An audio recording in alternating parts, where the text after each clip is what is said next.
Welcome to the Deep Dive. This is where we take sources you send us and, well, we dive deep. That's the idea. And today we've got a really interesting one.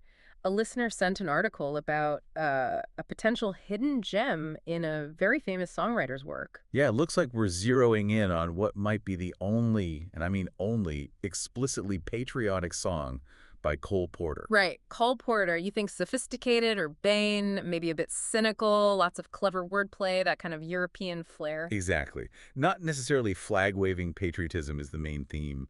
It feels unexpected. Very unexpected. So the source we're looking at, this article, it's called I Still Love the Red, White, and Blue, Cole Porter's Deep-Cut Patriotic Satire. And it seems the song has quite a backstory. It was written way back in 1929. 1929. And it was originally penned for his musical 50 Million Frenchmen. But here's the kicker. It got cut. It never actually made it into the show. Which explains why it's so obscure. You're right. It just kind of disappeared. Yeah, absolutely. So what we get from diving into this is, well, a couple of things. A surprising look at Porter, obviously, but also a snapshot of American culture right then, 1929. Yeah, just before everything changed with the Depression. And the song itself, as you said, is called I Still Love the Red, White, and Blue. And the article really stresses how much this stands out from his usual style. We know Porter for wit, those double meanings, the worldliness. Right, his lyrics often play with irony, sophistication. They assume you're kind of in on the joke, you know. Personal stories, universal feelings, but always with that polish. So this song, I Still Love the Red, White, and Blue, it's presented as a real departure, a direct engagement with patriotism. But, and this is crucial, the article points out, it's still Porter, it's got his fingerprints all over it, it's not some straightforward anthem like you might expect. So why was it cut from 50 Million Frenchmen? Does the article suggest anything? It does. It speculates a bit. Remember, 50 Million Frenchmen was basically a satire poking fun at wealthy Americans bumbling around Paris. Okay, right. Lots of humor about their maybe lack of sophistication compared to the French. Exactly. So putting in a song that's even ironically patriotic might have just felt off. Tonally weird, maybe. It could have clashed with the show's overall satirical bite. That makes sense. It Yep. might have just confused the audience or weakened the comedy. Could be. Which, again, leads to its obscurity. I mean, this is a real deep cut. Even big Cole Porter fans might not know this one exists. So let's get into the song itself. What's the structure like? How does Porter approach this unusual theme?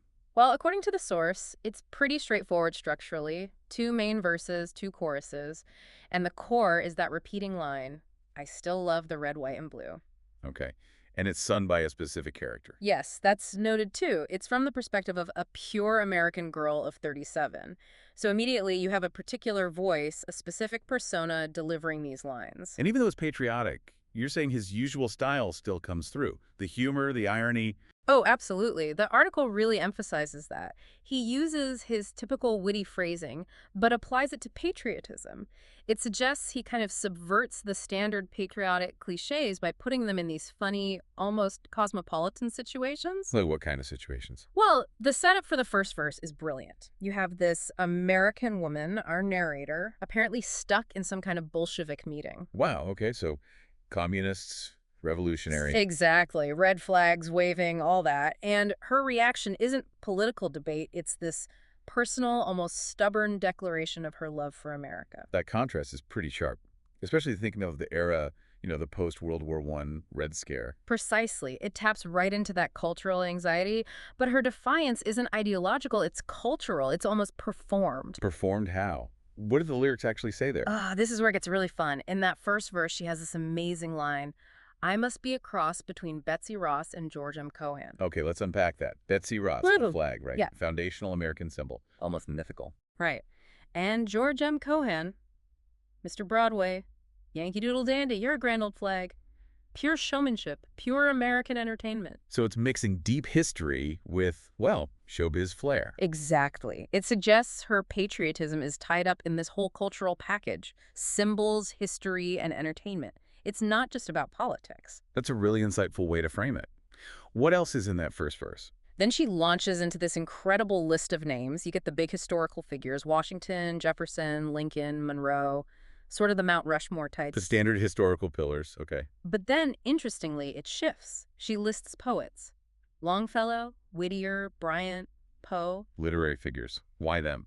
Well, the article suggests it broadens her definition of America, right? It's not just presidents and generals, it's also the nation's imagination, its artistic voice. That's a richer picture. Does it get more contemporary? It was 1929. It does. She mentions Pershing, the World War I general, military might, Yeah. then Lindbergh, the aviator hero, symbol of progress and daring. Okay, recognizable figures from that time. And then, crucially, Morgan and Mellon, the big finance guys. Capitalism personified, really. So it's history, arts, military, innovation, finance. Quite a mix. An incredible mix. But then there's one more mention in that verse that, well, it stands out, especially now. She lists Amos and Andy. Ooh, the radio show. Yeah, hugely popular back then, massively influential. But as the article rightly points out, it's known today for its really problematic racial caricatures. So its inclusion is complicated. Very complicated. It probably reflects just how huge that show was in 1929. You couldn't ignore it as part of the cultural landscape.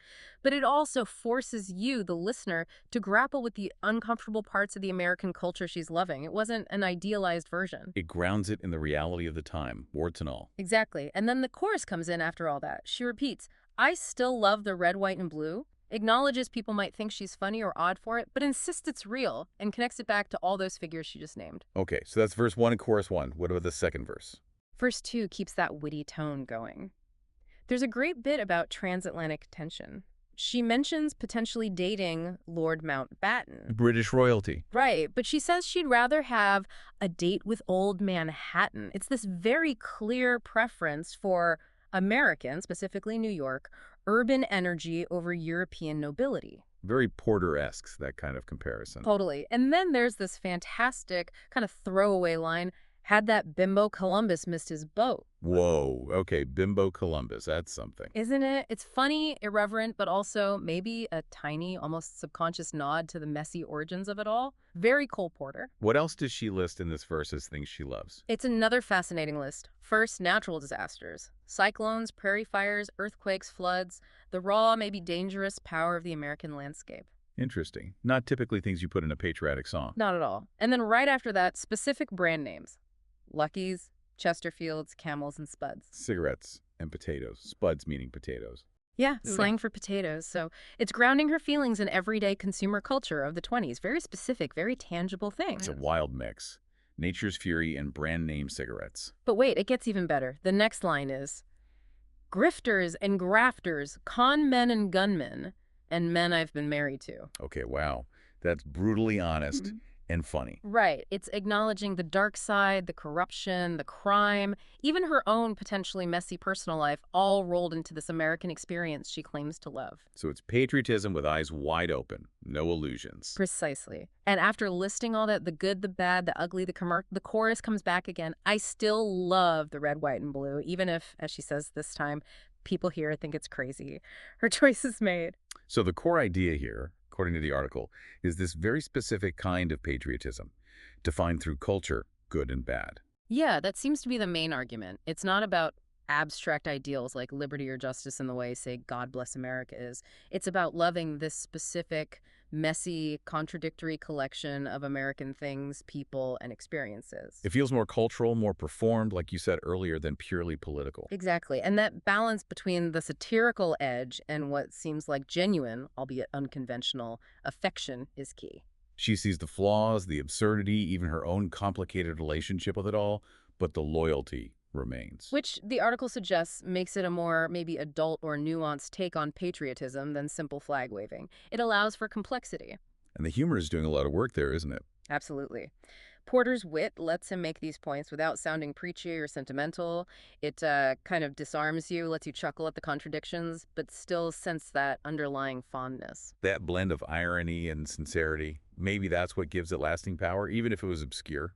That's what the source proposes, that maybe this kind of nuanced take, acknowledging flaws while still feeling affection, resonates even more today than a straightforward anthem might. It feels more real, perhaps. Well, this has been fascinating, and for anyone listening whose curiosity is piqued. Ah, yes. Good point. The article mentions, and this is pretty cool, that there's a link in the description for this deep dive to what might be the only known recorded performance of I Still Love the Red, White, and Blue. Really? So you can actually hear it. Apparently so. It's definitely worth seeking out after you finish listening here. Hearing it performed would add a whole other dimension. Definitely check that out. So let's wrap this up. What are the big takeaways? Well, I think it's clear this song, I still love the red, white, and blue, is this really unique, kind of paradoxical thing in Cole Porter's work.